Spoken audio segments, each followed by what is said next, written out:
Graça e paz, irmãos. Amém? Quero convidar os irmãos a abrirem suas Bíblias no livro de 1 Reis, no capítulo 17, a partir do verso 1. 1 Reis, capítulo 17, a partir do verso 1.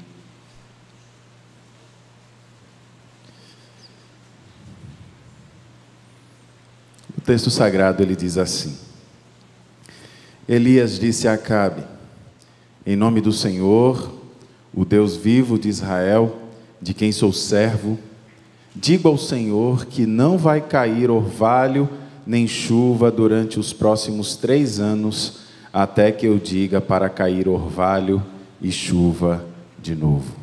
Feche seus olhos, vamos falar com Deus mais uma vez. Pai querido, Pai amado, muito obrigado, Senhor, pelo dom da vida. Muito obrigado pela oportunidade que temos de servir ao Senhor. Mesmo diante dos desertos que muitas vezes a vida nos apresenta, temos a oportunidade de estarmos diante de Ti. E isso, Senhor Deus, é o bastante para cada um de nós. Fala, Senhor, aos nossos corações nessa noite. É a oração que fazemos no nome de Jesus. Amém. Amém. Orvalho e chuva são aqui descritos por Elias, pelo profeta Elias. Elias como um milagre de provisão do nosso Deus. Mas para que você entenda o contexto do que diz o profeta Elias, no texto em que acabamos de ler, eu preciso destacar alguns pontos que são muito importantes. Depois do rei Jeroboão, vieram outros 5 reis inexpressivos, reis fracos, com pouco marco na história do povo de Deus. E esse período vai até o início da dinastia Onri, quando o seu filho Acabe, então, ele se casa com uma princesa muito conhecida, uma princesa fenícia chamada Jezabel. E foi então através de Jezabel que se alastrou por todo lugar a adoração a Baal. E essa atitude de desobediência, de afastamento de Deus, provocou um homem de Deus, provocou um homem de oração, um profeta, cujo nome todos nós sabemos é o profeta Elias. Homem de fé, homem forte, homem de oração, homem de coragem. E diante do rei Acabe, Elias diz que não iria chover durante 3 anos. E foi esse o texto que lemos. Elias disse a Acabe: em nome do Senhor, o Deus vivo de Israel, de quem sou servo, digo ao Senhor que não vai cair orvalho nem chuva durante os próximos 3 anos, até que eu diga para cair orvalho e chuva de novo. Logo após esta cena, Deus manda então que Elias vá para o deserto.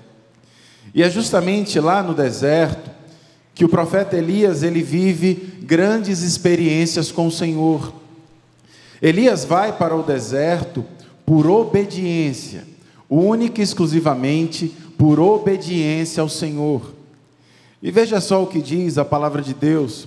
Continue acompanhando aí o texto sagrado, mantenha sua Bíblia aberta, agora a partir do verso 2, que diz assim: depois veio a ele a palavra do Senhor, dizendo: retira-te daqui e vai para o oriente, e esconda-te junto ao ribeiro de Querite, que está diante do Jordão, e beberás do ribeiro, e eu tenho ordenado aos corvos que ali te sustentem.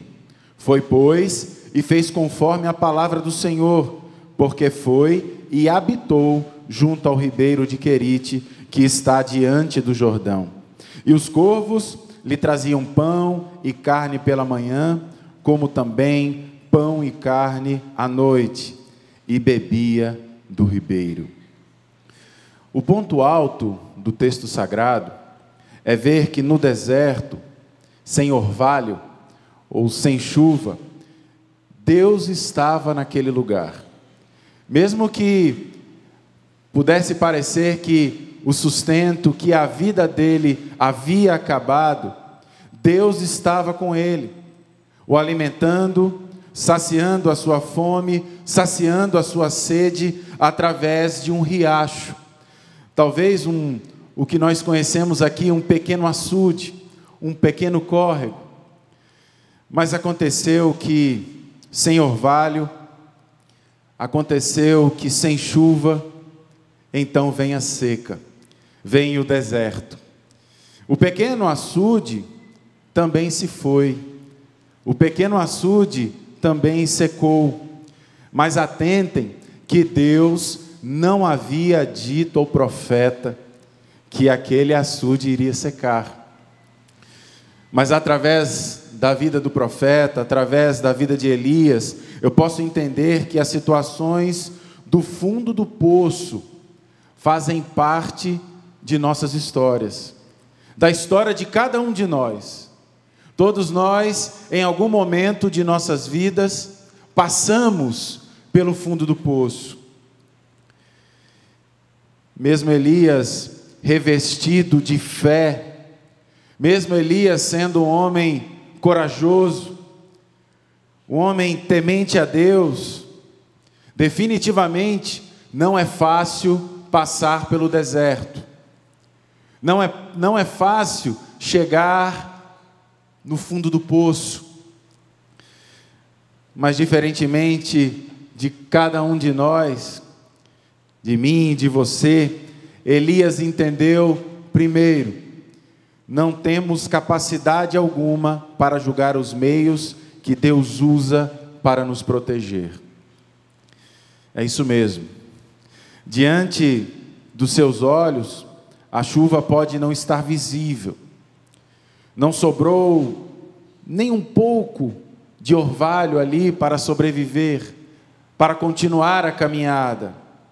Mas eu aprendo com o profeta Elias que se o orvalho hoje nos falta, o meu Deus proverá todas as coisas. Se o orvalho, se a água faltar em sua vida, tenha essa certeza, a certeza de que Deus proverá. A seca pode nos atingir? É claro que pode. É claro que pode. A todos nós, indistintamente. Mas eu te desafio a não deixar que o desespero do deserto distorça a sua visão de quem verdadeiramente Deus é. Distorça a visão do Deus eterno nas nossas vidas. Eu aprendo com Elias que situações de escassez precisam abrir os nossos olhos para uma nova realidade que Deus está preparando para cada um de nós. São diante de momentos assim, difíceis, de deserto, que Deus abre os nossos olhos e coloca diante de nós circunstâncias que até então não conseguíamos enxergar. O sustento de Elias não vinha daquele orvalho.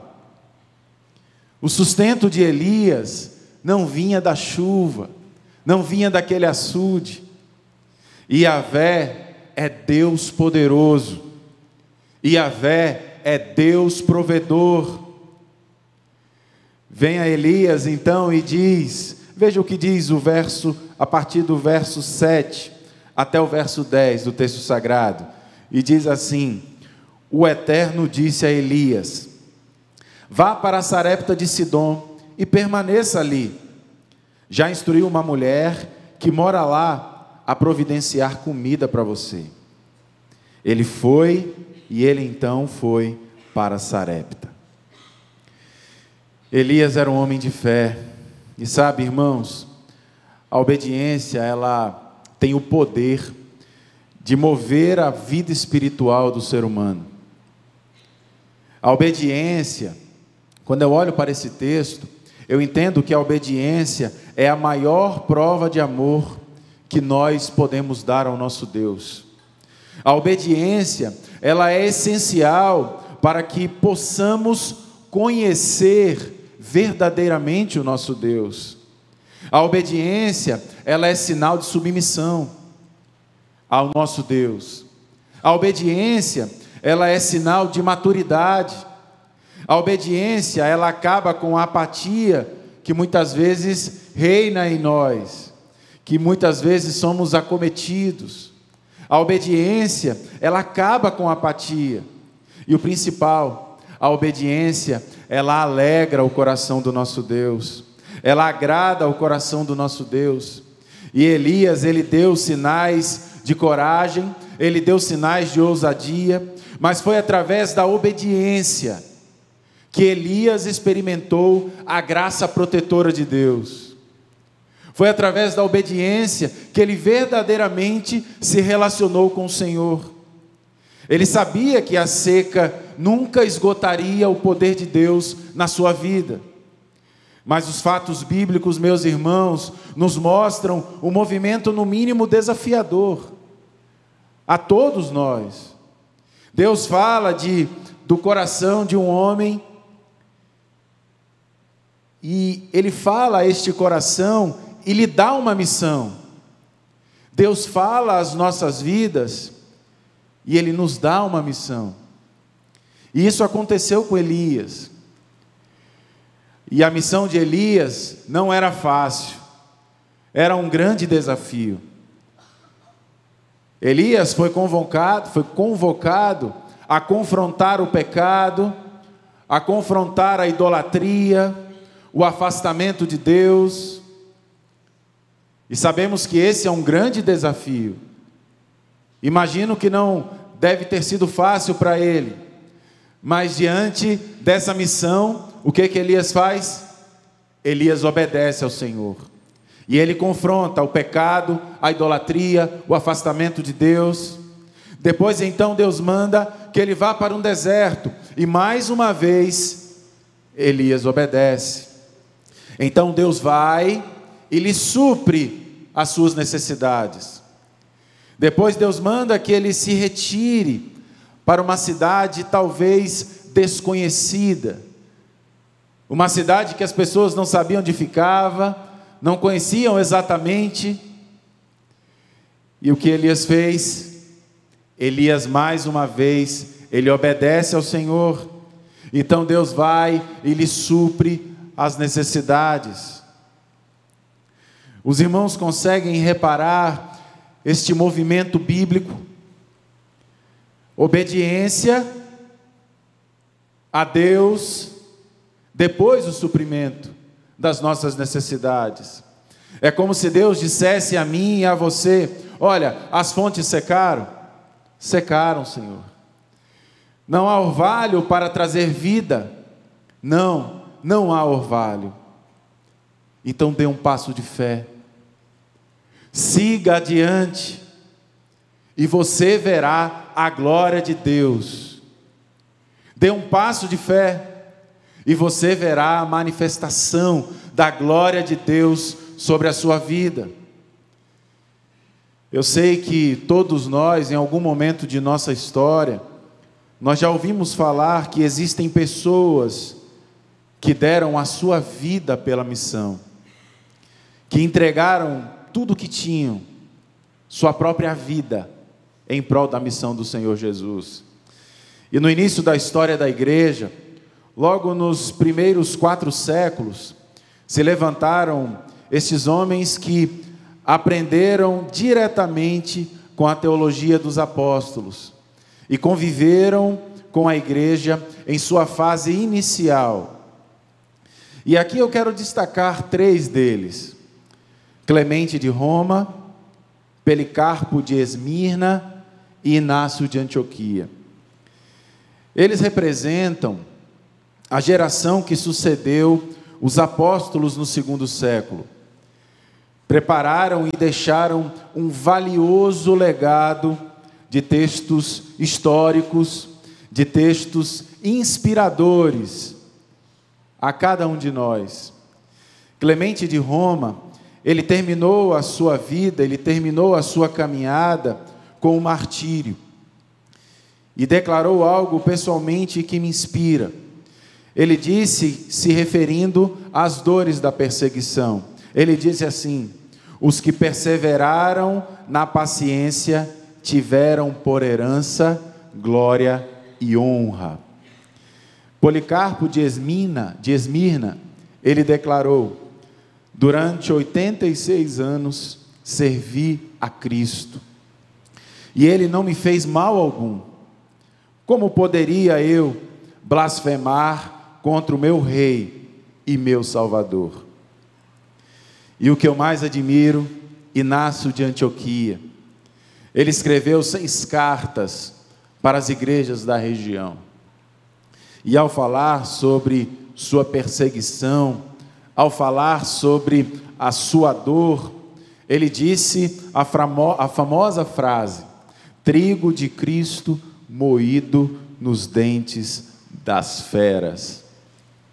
E ele disse também em uma de suas cartas o seguinte: ainda estou exposto ao perigo, mas o Pai é fiel em Jesus Cristo, para atender a minha oração e a vossa, que sejais encontrados nele, sem reprovação. Diante de marcos históricos tão importantes, de pessoas que dedicaram a sua vida ao Senhor, agora eu e você precisamos ter a coragem de viver essa vida de obediência ao Senhor, de obediência ao Deus eterno. Não podemos passar por aqui e deixar de viver a obediência que Cristo pede a cada um de nós. Todos nós, nessa noite, somos desafiados a viver a obediência. Todos nós somos desafiados a buscar a obediência do Senhor em nossas vidas. Esses são somente 3 exemplos, entre muitos, homens e mulheres da história que fizeram da seca uma oportunidade de testemunhar de Jesus, que fizeram de um momento difícil, de um momento de dor, a oportunidade de anunciar o Evangelho de Jesus. A Bíblia ela é cheia de pessoas que, movidas pela fé, elas entenderam que após um açude seco, a esperança, irmãos. Após a enfermidade, mesmo diante da enfermidade, mesmo diante da dor, a esperança. Existe a provisão divina, existe a provisão do nosso Deus. Ouça as palavras de Jesus no Evangelho de João, capítulo 14, versos de 15 a 17, que diz assim: se vocês me amam, obedecerão aos meus mandamentos, e eu pedirei ao Pai, e Ele dará a vocês outro conselheiro, para estar com vocês sempre, o Espírito da verdade. O mundo não pode recebê-los, porque não vê nem o conhece, mas vocês o conhecem, pois Ele vive com vocês e estará em vocês. Não os deixarei órfãos, voltarei para vocês. Essas são palavras de Jesus, palavras e promessas de Jesus, para todos nós, irmãos. Tiago capítulo 5, verso 17, ele diz assim: Elias era humano como nós, ele orou fervorosamente para que não chovesse, e não choveu sobre a terra durante 3 anos e meio. Os irmãos conseguem perceber, conseguem entender? Elias, ele era humano assim como nós somos, e o riacho seco não foi o fim de uma caminhada com Deus, foi apenas o início de grandes experiências vividas com o Senhor. Por isso eu quero lhe fazer uma pergunta: você faz parte do grupo daqueles que retrocedem diante da dificuldade? Ou você faz parte do grupo daqueles que, mesmo diante da dor, que mesmo diante do sofrimento, avançam, prosseguem?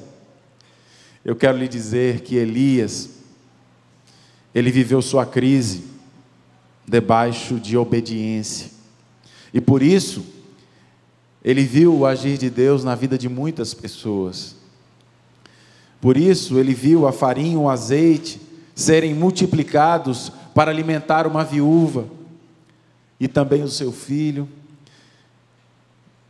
No verso 16 do capítulo 17 diz assim: pois a farinha na vasilha não se acabou, e o azeite na botija não se secou, conforme a palavra do Senhor proferida por Elias. Elias, ele viveu sua crise debaixo da obediência, e por isso ele viu um menino ressuscitar. 1 Reis capítulo 17, verso 22 diz assim: o Senhor ouviu o clamor de Elias, e a vida voltou ao menino, e ele viveu. Vamos viver nossas crises, irmãos. Todos nós vamos passar por momentos de luta, por momentos de dificuldade.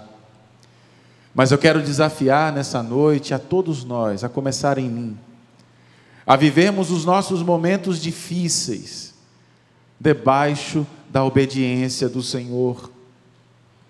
Atravessemos a seca em obediência ao Senhor, porque a Bíblia está nos ensinando que o melhor nos espera do outro lado. O melhor nos espera do outro lado. Por isso, coloque-se diante de Deus e viva essa experiência na sua vida. Mas Elias ainda nos ensina uma segunda verdade. E a segunda verdade é a seguinte: a oração é o poder de Deus para a reconstrução de altares. 1 Reis, agora no capítulo 18, os versos serão os 30 e 31. E o texto diz assim: então Elias disse a todo o povo: aproximem-se de mim. O povo aproximou-se, e Elias reparou, atentem para essa frase, e Elias reparou um altar do Senhor, que estava em ruínas. Depois apanhou 12 pedras, uma para cada tribo dos descendentes de Jacó, a quem a palavra do Senhor tinha sido dirigida, e disse: seu nome será Israel. O fato é que depois de 3 anos e 6 meses, Elias ele se encontra novamente com Acabe, e vê que a seca daqueles 3 anos e meio não havia quebrantado o coração daquele homem, não havia quebrantado a vida daquele homem. E grande foi a prova, irmãos, grande foi o deserto. Acabe, ele não estava nem um pouco quebrantado por conta de toda essa situação. Ele estava totalmente tomado e cego pelo governo do pecado. E a partir do verso 22 ao 24, do capítulo 18 de 1 Reis, o texto diz assim: Elias disse: sou o único profeta do Eterno que restou em Israel, mas há 450 profetas de Baal. Deixem os profetas de Baal trazerem 2 novilhos, matem um deles e arrumem a carne sobre o altar com a lenha, mas não acendam o fogo. Vou preparar um novilho e arrumá-lo sobre a lenha, mas também não acenderei o fogo. Depois vocês clamem aos seus deuses, e eu clamarei ao Eterno. O Deus que responder com fogo é de fato Deus. Todos concordaram? Boa ideia, vamos fazer isso. Os profetas de Baal contra um simples profeta. 450 profetas de Baal contra um simples profeta. Interessante é que você pode ver, e você pode ver na sua Bíblia, que nesse momento há um desespero dos profetas de Baal. Eles clamam, eles pedem, eles se cortam, eles dançam, eles pulam, eles choram, mas Baal ele não responde. Baal não pode ouvi-los. Então eles dançam em volta do altar, mas Baal nada responde. Porque o único Deus que ouve os nossos clamores e responde às nossas orações, e tem o poder de enviar fogo do céu, é o nosso Deus eterno, meus irmãos. Não há nenhum outro caminho, não há nenhuma outra solução. E a Bíblia diz que Deus ouve o clamor do coração. Deus, Ele ensina seus ouvidos ao clamor de um servo, daquele que deseja sim realizar a vontade divina e não a vontade de Baal. E é claro que Deus, Ele não precisa de gritos, de escândalos, de autodestruição. Deus, Ele ouve a nossa oração. Deus, Ele ouve o nosso clamor. Deus, Ele vê as suas atitudes, Ele observa os teus passos. Deus, Ele tem o poder de ouvir o nosso silêncio, a nossa dor, a nossa respiração. A oração de Elias foi uma oração simples e verdadeira.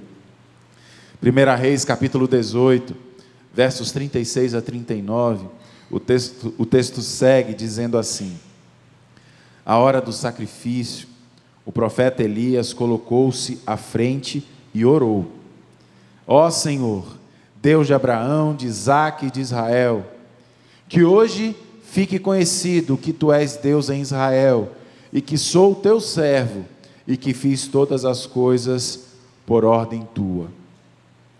Responderam-me: ó Senhor, responde-me, para que este povo saiba que Tu, ó Senhor, és Deus, e que fazes o coração deles voltar para Ti.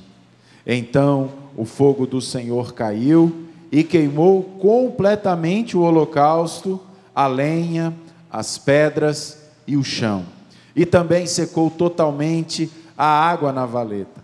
Quando o povo viu isso, todos caíram prostrados e gritaram: o Senhor é Deus, o Senhor é Deus. Amém? Sabe o que mais me chama a atenção nesse texto?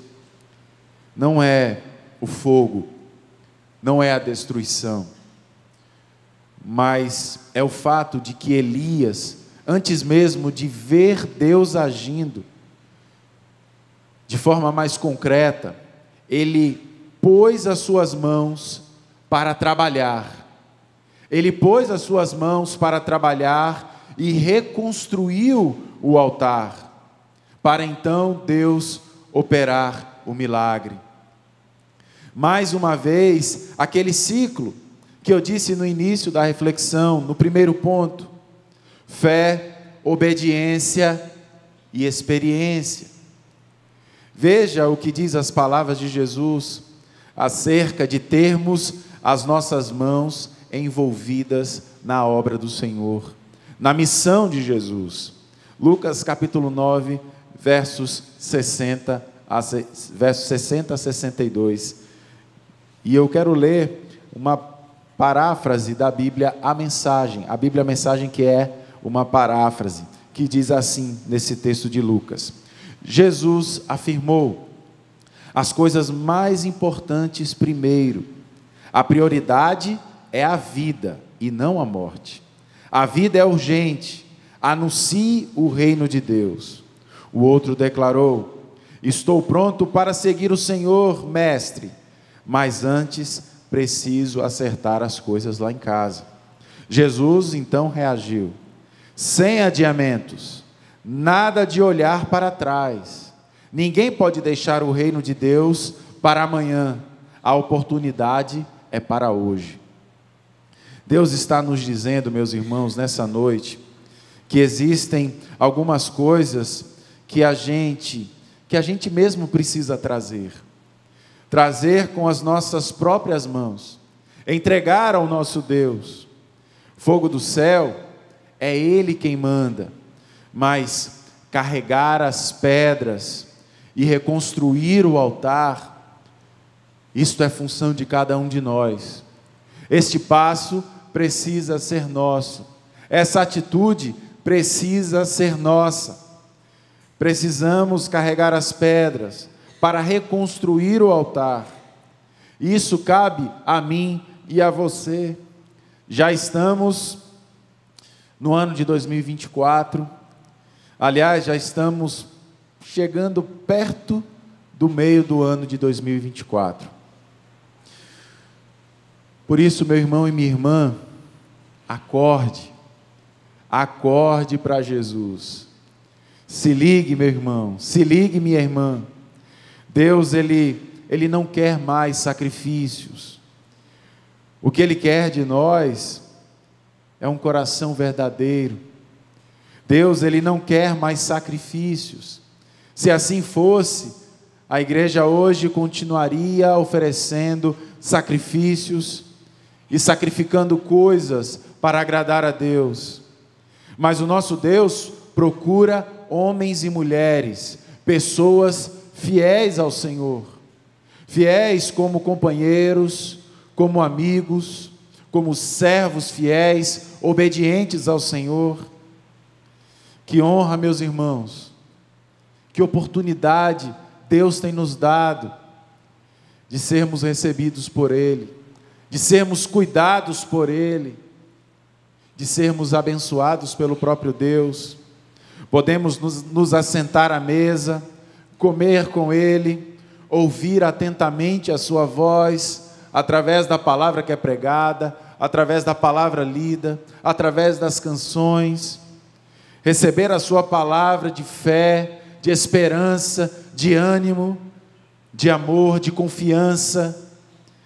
Podemos nos alimentar da sua palavra, pois Ele tem preparado uma mesa para nós, e Ele nos convida a sentar nessa mesa e ceiar com Ele, estar junto dEle. Por isso, meus irmãos, não deixe essa oportunidade passar. Viva diante do Senhor em obediência e em oração, na presença do nosso Deus. Mas eu quero caminhar para o fim dessa reflexão, e eu quero concluir com algumas preciosas lições bíblicas para nós hoje. E a primeira é que Deus quer de nós exclusividade. Grave isso aí, escreva isso aí no seu coração. Deus, Ele quer de nós exclusividade. Capítulo 18, verso 21, ele diz assim: Elias dirigiu-se ao povo e disse: até quando vocês vão oscilar entre duas opiniões? Se o Senhor é Deus, sigam-no, mas se Baal é Deus, sigam-no. O povo, porém, nada respondeu. Até quando? Até quando iremos oscilar de um lado para o outro? Ora cremos em Deus, depositamos ali toda a nossa fé, toda a nossa esperança. Ora, sabe lá Deus em que teologia louca, distorcida, muitas vezes estamos colocando a nossa fé. Desistimos de seguir o Cristo das Sagradas Escrituras e começamos a seguir outras coisas. Ora cremos em Deus, ora cremos em vãs profecias, ignorantes e longe da verdade que liberta as nossas vidas. Até quando iremos caminhar assim? Quero concluir também lhe dizendo mais uma segunda lição. Deus, Ele quer de nós comunhão. Veja o que diz o capítulo 18, no verso 30. Ele diz assim: então Elias disse a todo o povo: aproximem-se de mim. A unidade, meus irmãos, a unidade, ela nos fortalece. João capítulo 13, verso 35. Veja o que diz as palavras do nosso Senhor: nisto todos conhecerão que sois meus discípulos, se vos amardes uns aos outros. A igreja é o meu lugar, a igreja é o seu lugar. É aqui onde venceremos as secas da nossa vida. É aqui na igreja do Senhor Jesus que nós passaremos por todos os desertos que a vida nos apresentar. É aqui onde experimentamos a unidade no Espírito Santo de Deus. O Espírito Santo de Deus que nos fortalece, que nos anima e que nos acende a chama do Evangelho de Jesus. Quero concluir lhe dizendo a terceira e última lição. Deus, Ele quer de nós fidelidade. Veja o que diz o apóstolo Paulo aos Romanos, no capítulo 3, dos versos 3 e 4. E eu quero ler, mais uma vez, a Bíblia, a mensagem, que diz assim: você pensa que sua fé cancela a fidelidade de Deus? Você pensa que a sua falta de fé cancela a sua fidelidade a Deus? De jeito nenhum. Contem com isso. Deus mantém a sua palavra, ainda que o mundo inteiro minta descaradamente. As Escrituras dizem o mesmo. Suas palavras permanecem fiéis e verdadeiras. A rejeição não intimidará a Deus. Diante de tal revelação bíblica, aos aprendizes de Elias aqui presente nesta noite, somos desafiados a sair daqui com coragem, fé e obediência. Que possamos sair daqui desafiados verdadeiramente a viver estes princípios em nossa vida, dentro de nossa casa, ensinando isso aos nossos filhos, ensinando isso às pessoas que estão à nossa volta, que possamos ser verdadeiramente um farol que brilhe e que anuncie o Evangelho de Jesus. Amém? Eu quero convidar os irmãos a ficarem em pé e juntos nós vamos cantar, nós vamos adorar ao Senhor em mais um momento de adoração, cantando e adorando ao Senhor. Faça desse momento um momento de oração, um momento de entrega. Somente você e Deus sabem os desertos que cada um aqui tem passado, que cada um aqui tem vivido. Às vezes problemas emocionais seríssimos, às vezes problemas financeiros, às vezes um problema com a nossa saúde física. Só você e Deus sabem o que vocês estão vivendo nesse momento. Por isso, ore ao Senhor, coloque diante da cruz do nosso Deus tudo aquilo, toda a ansiedade, tudo aquilo que se passa na sua alma e no seu coração. Cante, ore ao Senhor e adore a Ele nesse momento.